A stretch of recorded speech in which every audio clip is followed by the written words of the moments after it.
Silipin mo. Kunin mo na lang, bawal tatabidwan yung ano.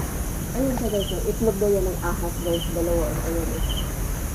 Baka biglang manok ba? Hindi, silipin mo yung butas ko nandyan. Kasi sakit ako. Kunin mo, pwede mo, ay hindi yan pwede mabuhay. Baka kubra yan yun. Kubra yan. Gusto ko siya nun. Hindi, baka bulin tayo. Anak yan. Ha?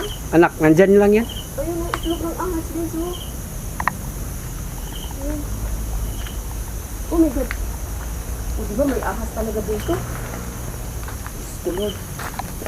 Ahas nga yun, Lord. Yung ganun kalaki na. Itlog yung ahas. Snake egg guys. Ha?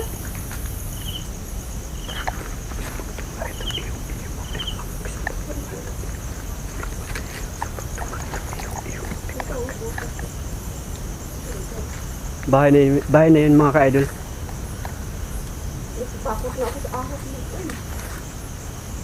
It's so creepy dito mga ka-idol. Oh. So hindi na kami tutuloy doon.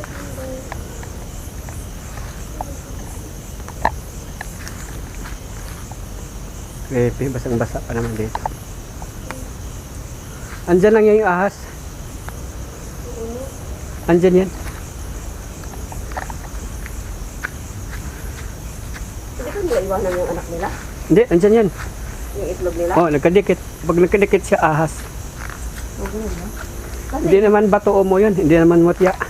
hindi, itlog talaga siya. Kaso, ang iniisip ko rin, di ba pwede tuko? Di, Maliit ba? iwan ko lang kasi Mas maliit ba tuko doon? Mas parang maliit ba, ano? hindi naman yun mutya, Lods. Hindi yun mutya. Tubo- Ay, my God, na puno na din ako. Ano? Ayun. Lods, hindi yan mutya, Lods. Ano yan? Mutya. Ay, hindi mo rin to. Hindi yan mutya, Lods. Puti siya, di ba? Oo. Hindi naman siguro mutya yun. Ahas yun. Meron na akong meron dito ngayon.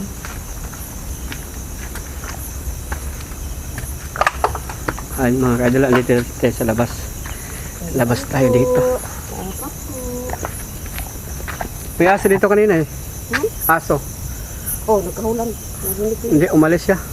Doon na tumahol, banda ron. Doon ako dito mag-isa. Dito, ulan din yun eh. Tapos matubig pa yun eh. First time ko dito, madamo, may tubo. May? Mga tubo-tubo pa yan dito. Oo. Ah, nakadikit siya. Hindi naman masabi mutya yun eh. Eh, sigarilyo, no? Kunin eh. Hindi, sablagay mo lang, hindi yun mutya. Hindi ko, di ano eh. Kasi sarap na kunin. Dapat kuha na to.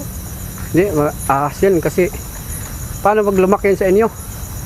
Ay, just, pag lumaki ganun kasi eh. Nasanay sa tao ba? Hindi naman ano yun.